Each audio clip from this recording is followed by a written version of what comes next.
Welcome to the Human Capital Innovations Podcast, your go-to source for personal, professional, and organizational growth and development. We hope you tune in often for all things people management, organizational development and change, organizational leadership, and social impact related. Maximize your personal and organizational potential with Human Capital Innovations Podcast.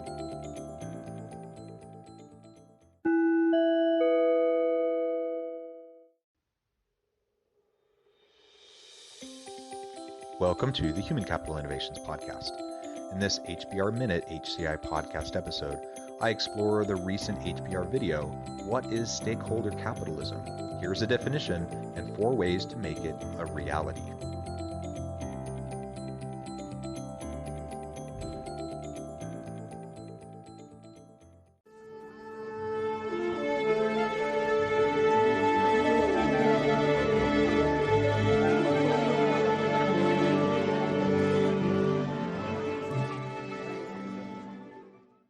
Welcome back to the Human Capital Innovations Podcast. It's great to be with you again today for this HBR Minute HCI podcast episode.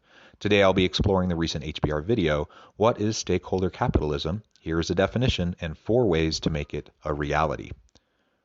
To solve big global problems, companies must rethink capitalism and how they collaborate, argues Mariana Mazzucato, professor in the economics of innovation and public value at University College London. Mazzucato, author of Mission Economy, A Moonshot Guide to Changing Capitalism, argues that a traditional shareholder-centric approach offers only band-aids. It doesn't allow for the kind of bold thinking we need to solve big problems. If we keep just fixing our way out of each crisis, she notes, we will, by definition, be too little, too late. Thanks for joining me, and I'll catch you on the flip side of this first clip. So where are we at with capitalism? We're at the point that we just go from crisis to crisis. We're currently living through a health pandemic. On the back of that, of course, we have a massive global warming crisis, but we often have financial crises. So one of the key problems is that if we keep just fixing our way out of each crisis, we will by definition be too little, too late. And I really believe that we should be constantly negotiating together about the type of capitalism we want and getting a much more functional form of capitalism. And I really don't think we have a choice right now. I love what she says in this opening clip. It really will be too little too late if we're just constantly reactionary to these major crises that come about, whether it's the 2008 financial disaster, whether it's 9/11, a pandemic, whatever the case may be. We know that economies are cyclical. We know that other events impact the global economy. And largely what we do with our current capitalistic system is just respond to those catastrophes in a post hoc kind of a way. And what she's suggesting, which I completely agree with, is that we need to take a good, hard, long look at our current systems, our current capitalistic approach to our economy, and find ways that we can be more proactive rather than reactive in preparing for the future of work, preparing for the health of our communities and society as a whole, and ultimately to drive success as we go into an uncertain future. Shareholder capitalism starts with the idea that only business creates value.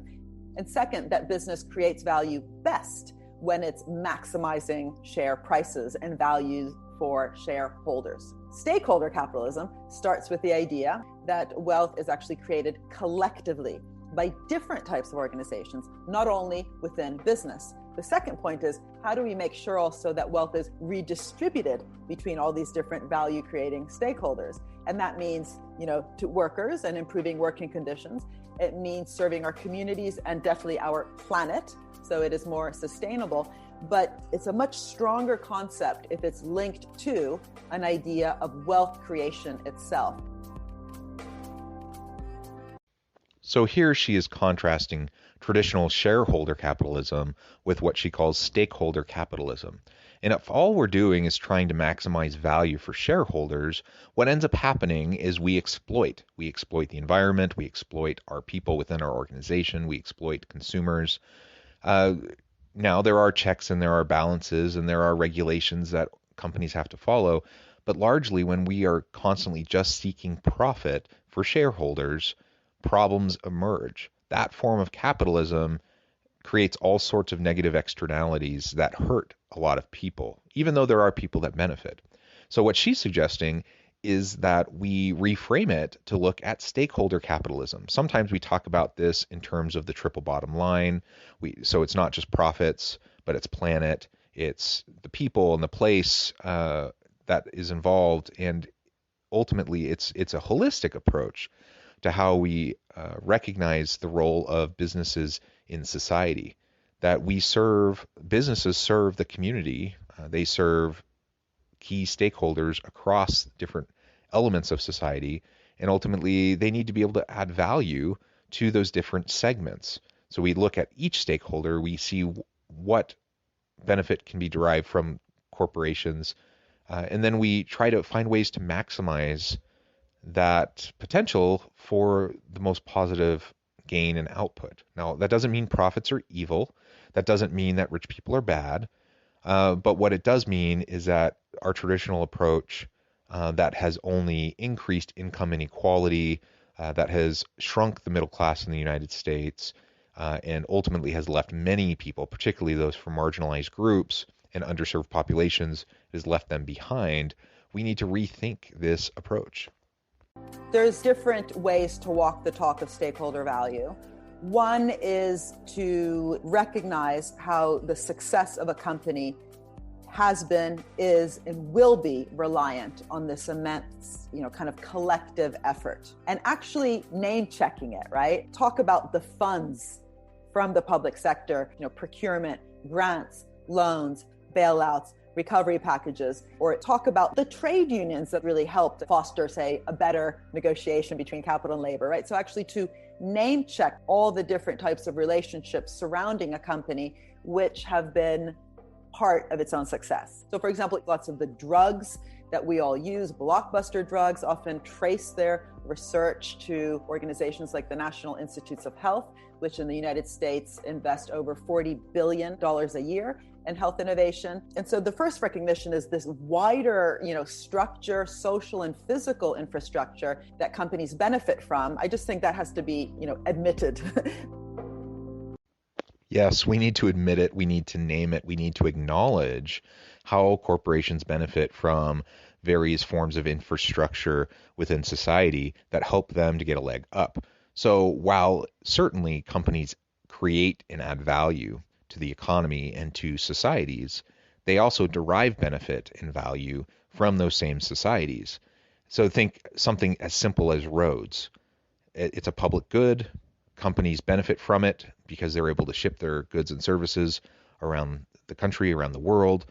But they benefit also from research grants and from so many different types of inputs that come from taxpayers, that come from you and I.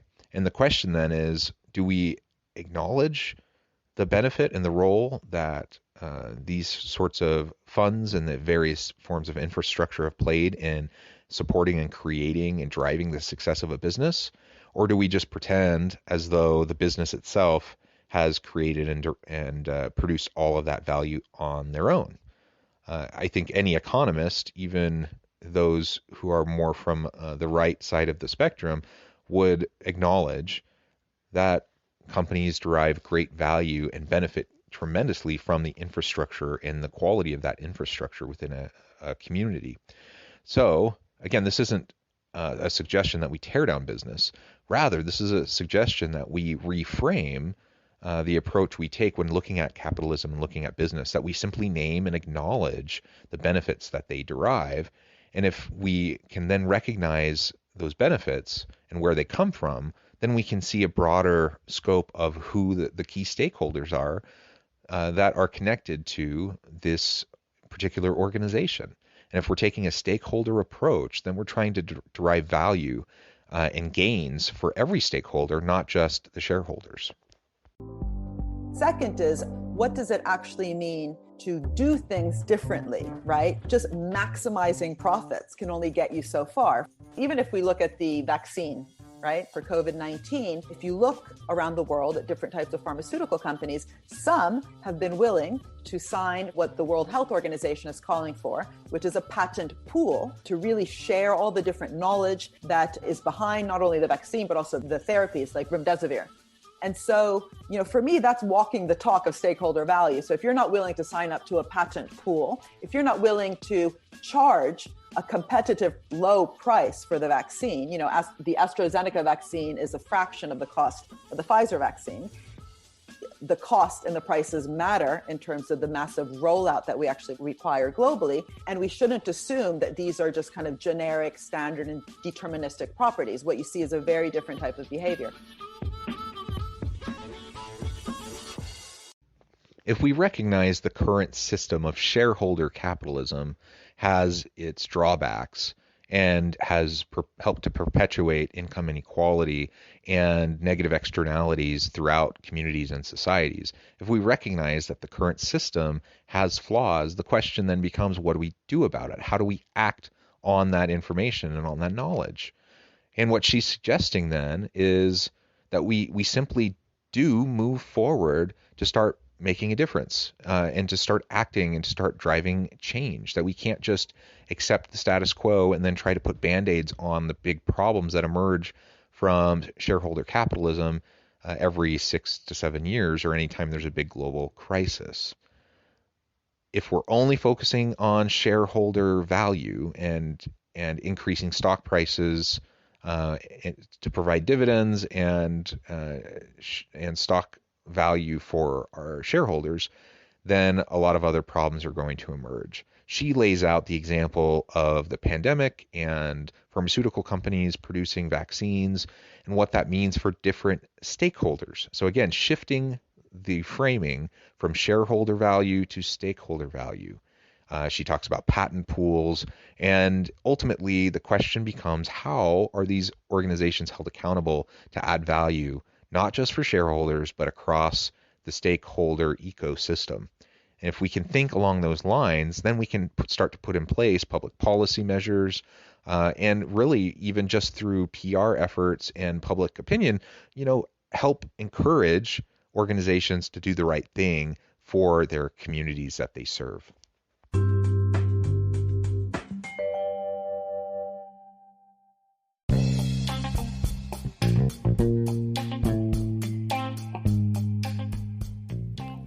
I'm excited to announce the publication of my new book from HCI Press, The Alchemy of Truly Remarkable Leadership: Ordinary, Everyday Actions that Produce Extraordinary Results. Consider how the nature of work has shifted over the past 50 years. With increased globalization, rapid technological advancement, and the shift in economic composition, the average job of today looks very different than the average job of 50 years ago. What will the jobs and organizations of tomorrow look like? Moreover, what does this all mean for organizational leaders? What are the core competencies and capabilities of organizations and their leadership that are prepared for continued disruption and geopolitical and socioeconomic shifts? Regardless of what the future holds, increasingly, leaders need to be socially minded, data-driven, decisive, champions of talent, and disruptors of the traditional notions of leadership, teams, organizations, and work. The Alchemy of Truly Remarkable Leadership will help you to explore your own leadership competencies and capabilities and consider ways to apply and implement them into your workplace and personal life.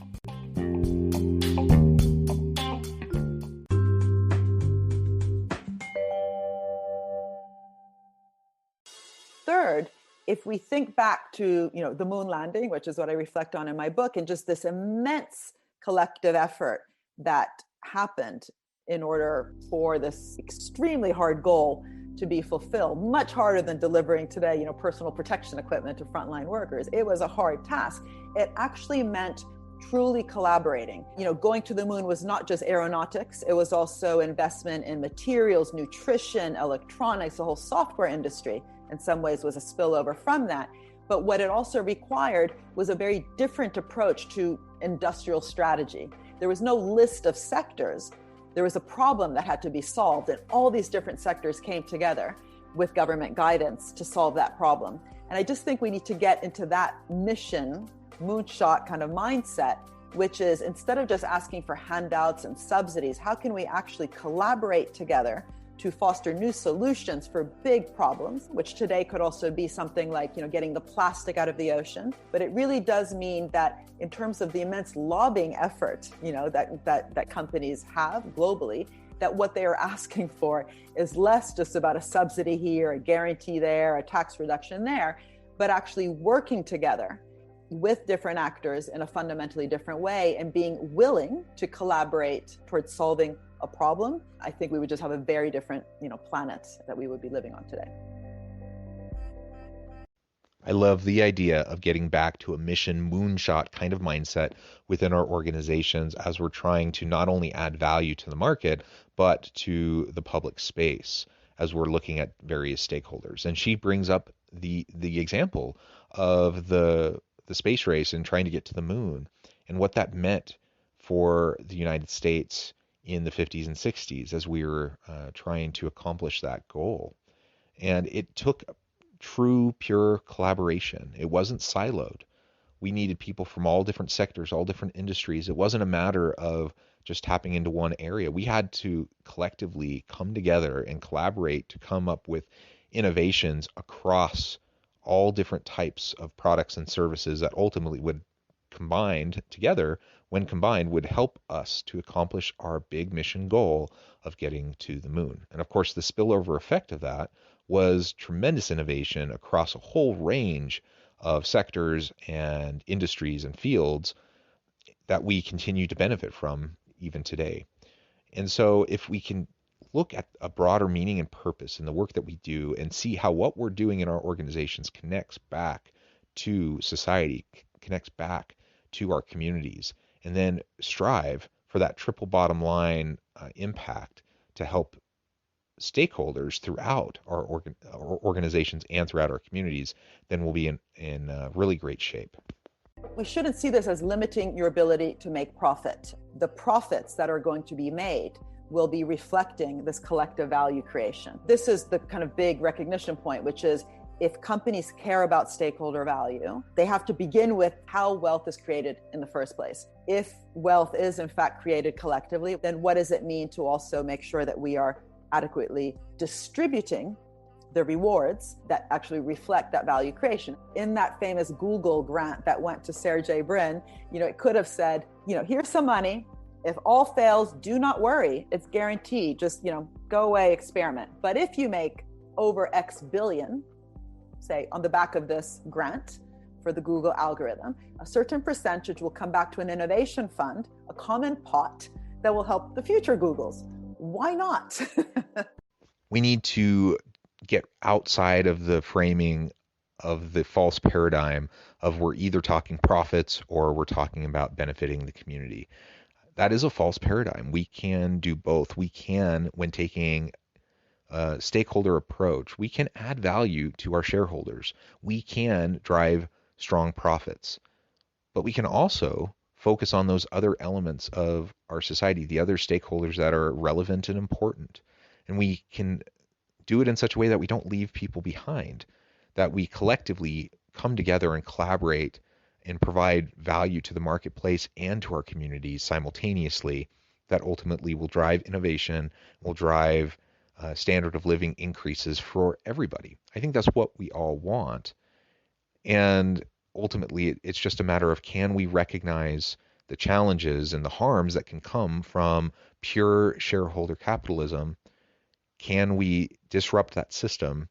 Can we then put in place new mechanisms to check that and those types of negative externalities that can be produced by it? And then can we move forward into a more stakeholder approach where we focus on the triple bottom line and ultimately adding value across the range of outputs that come from an organization that benefits society as a whole? To me, that seems like a no-brainer. It seems like a win-win kind of a scenario. I think we can do it. We just have to be committed to making a change. We need to remember this is about certain types of market outcomes. There's varieties of capitalism. We are, again, living through multiple types of crises. And if we want to foster long-term growth, if we want to have a sustainable planet, we need to be working together in a fundamentally different way. And it's not going to happen just by talking the talk of stakeholder value. We need to start walking that walk.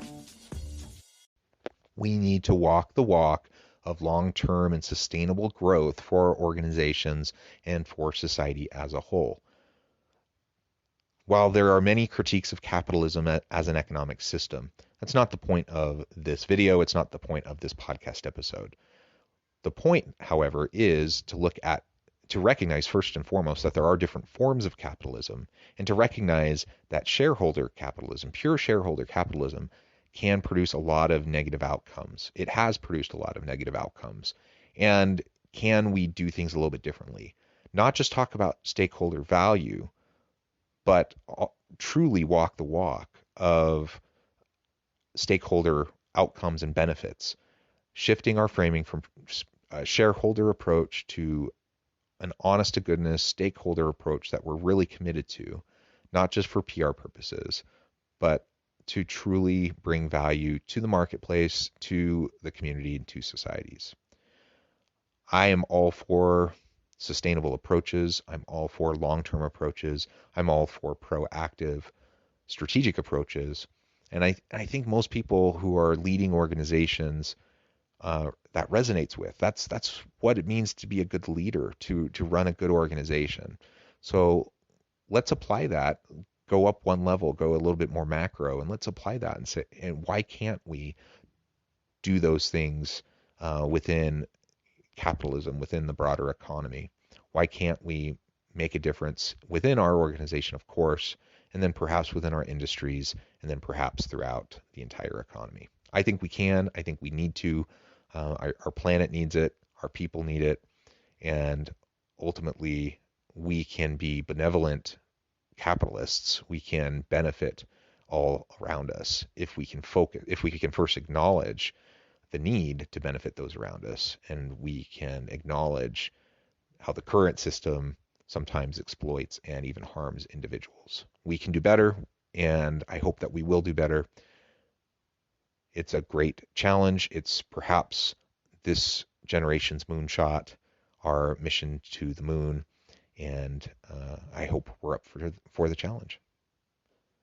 Thank you for joining me for this episode of the Human Capital Innovations Podcast. As always, I hope you stay healthy and safe, that you can find meaning and purpose at work each and every day, and I hope you have a great week.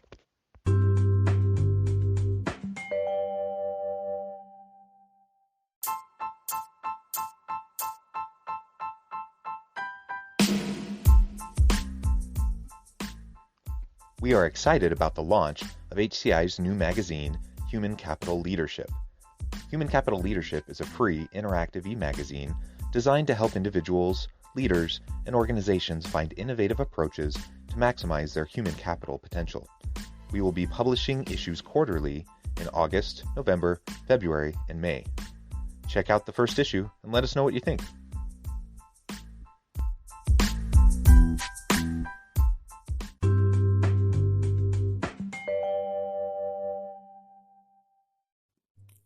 Thanks again for joining us for this episode of the Human Capital Innovations Podcast.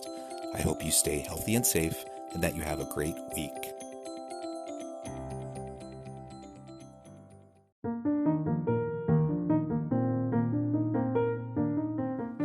Check out our new weekly LinkedIn newsletter, Alchemizing Human Capital, exploring industry trends via original research and interviews with executives and thought leaders from across the globe. We look forward to having you join us.